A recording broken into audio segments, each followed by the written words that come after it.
Bolajonlar, bugungi mavzu hammaga tushunarli bo'ldimi? Demak, sizlar bilan yana bir mavzuni o'tamiz. 105-mashq. Gap tuzish.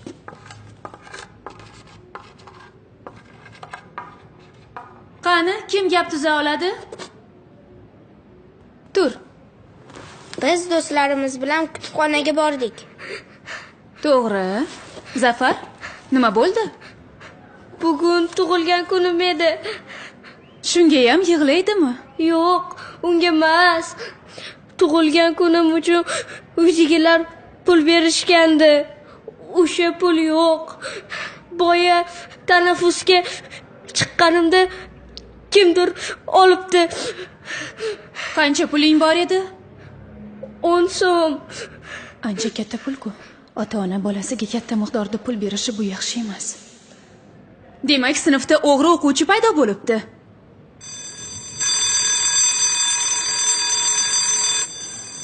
Hech kim sinfdan chiqib ketmaydi. Men o'zim sumkalaringni bittama-bitta tekshirib chiqaman. Qani, Farangiz, ko'rsatchi sumkangni.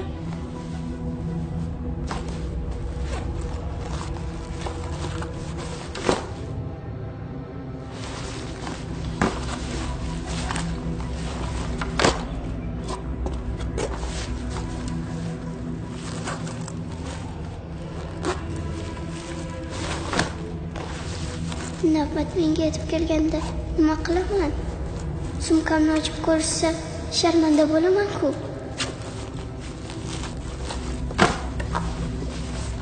Mutabar, sumkangni ochib ko'rsatchi.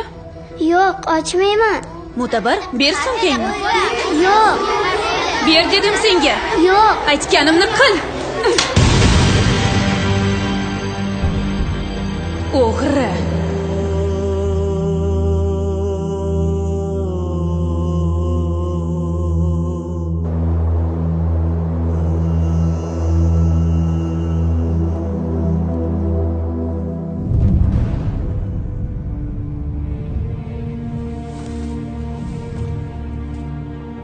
Qani Mo'tabar, sumkangni ber menga.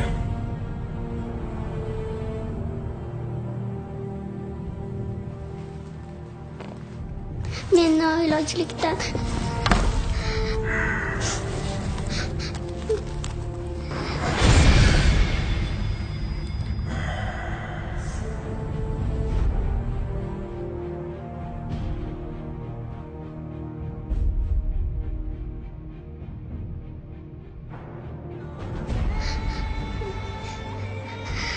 Men sumkamni sinfdoshlarim oldida ochib ko'rsatishni xohlamadim.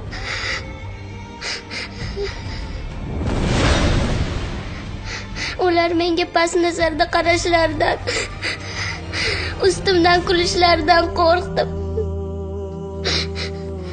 Men doim sinfdoshlarimdan ortib qolgan non bo'laklari va ovqat qoldiqlarini yig'ib yuraman. Uyga borganimda esa onam, men va ukalarim bilan bularni birgalikda baham ko'ramiz.